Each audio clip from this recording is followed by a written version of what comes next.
Department of Homeland Security assessment on so-called right-wing extremists is not going away so soon. Janet Napolitano's radical leftist rhetoric has even upset the most patriotic of U.S. citizens.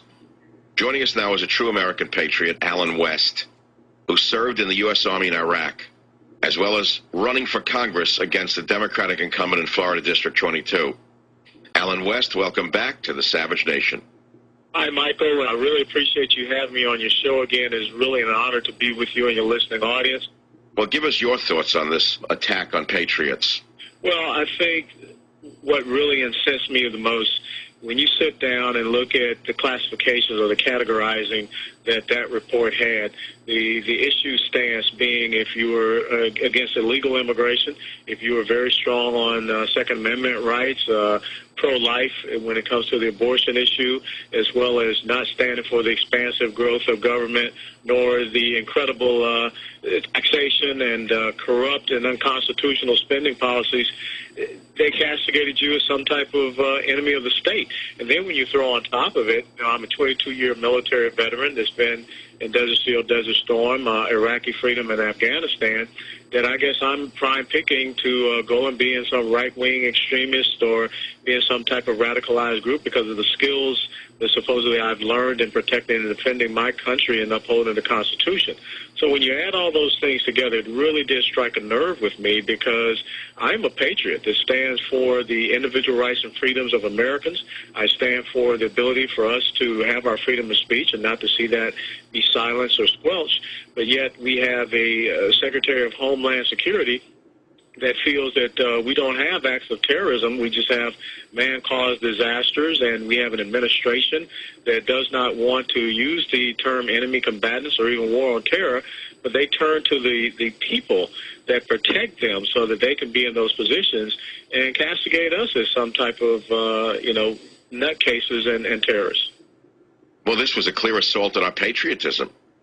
Yes, it is an assault on the patriotism, and when it comes on the heels of the great apology tour that we saw in Europe, it really has to make you wonder, what does this government that we have, this Obama regime, and I call it a regime because of all these countless executive orders that have been put out and the way that, you have banks that want to return TARP money and they told that they can, and you have a private sector CEO that gets fired from his position.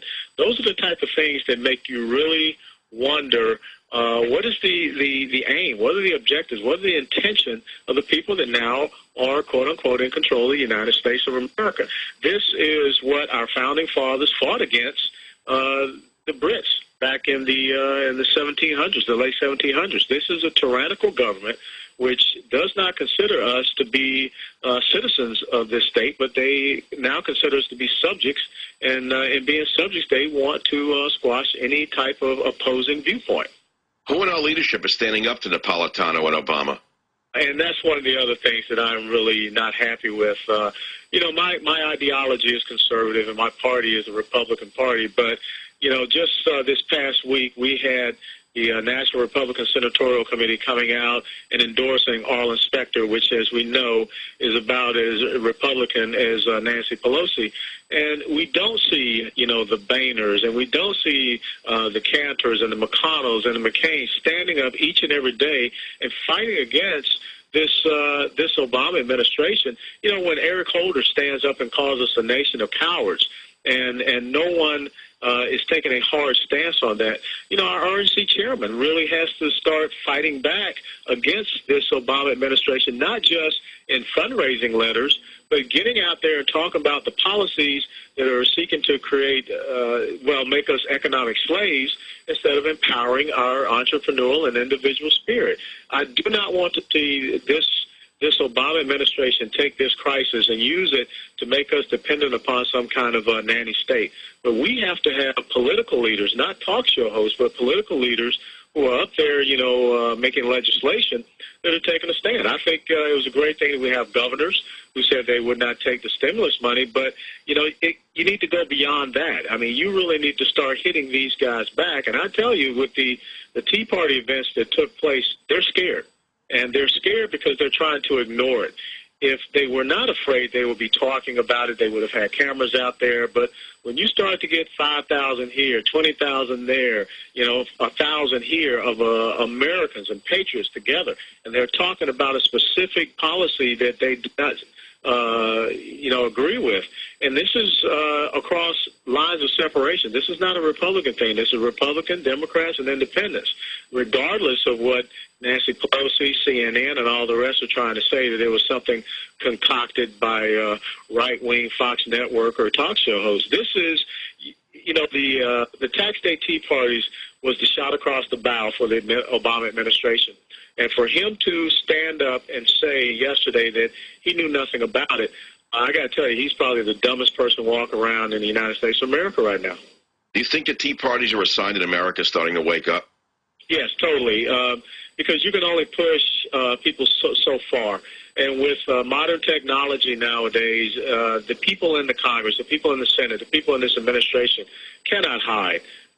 We know what they're doing as far as not appropriately allocating our taxpayer dollars to doing the things that would make this country stronger economically. They are, taking care of their own special interests and the special interests of those who have bought them off. So I think that, in the first 100 days of this new administration, to have, maybe 3 to 5 million people across America gathering in protest of some of your policies, and a continuation from the tail end of the Bush administration, that should send a huge message to you. And not only that, people are talking about doing it again for Independence Day and also a 12 September multi-million person march on Washington, D.C. So all of this is occurring within your first year. You need to wake up and understand that this is a republic and that the people are in charge of what's going on here, not these onesies and twosies that are trying to establish some type of ruling class elite in Washington, D.C. Well, do you think the administration is going to listen to what's going on, or will we have to wait until the next election? No, I don't think that the American people will wait 4 years. I talked to a lot of folks when it came to Jimmy Carter. Jimmy Carter was more of a naive person, and the 4 years went by, and you did have a revolution at the ballot box. But I think right now, with the anger, the concern, and somewhat fear that you see in the American populace, when you have a report like what Secretary Napolitano's Homeland Security put out, when you have some of the sentiments that they are seeing from this administration, calling us arrogant, calling us a nation of cowards, and all of these disrespectful things, this administration may not get the 4 years. Somehow, some way, if they don't wake up, take heed to what the people are saying, this administration will be forced to resign or, impeached.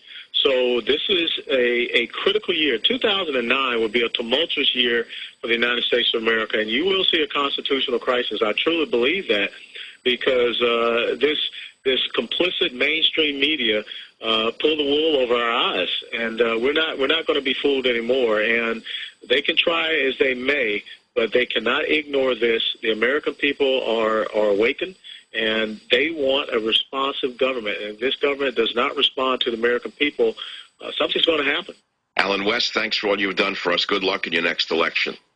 Michael, I want to thank you for allowing me to express some of my assessments and my voice. As you know, I'm also going back running for a U.S. congressional district in Florida, number 22, and we came within 5 points of winning that district in 2008. So we're going to be out there again, showing that we understand the American people and we understand service, sacrifice, and commitment to South Florida and all across this great republic that we have. So thanks so much. Savage.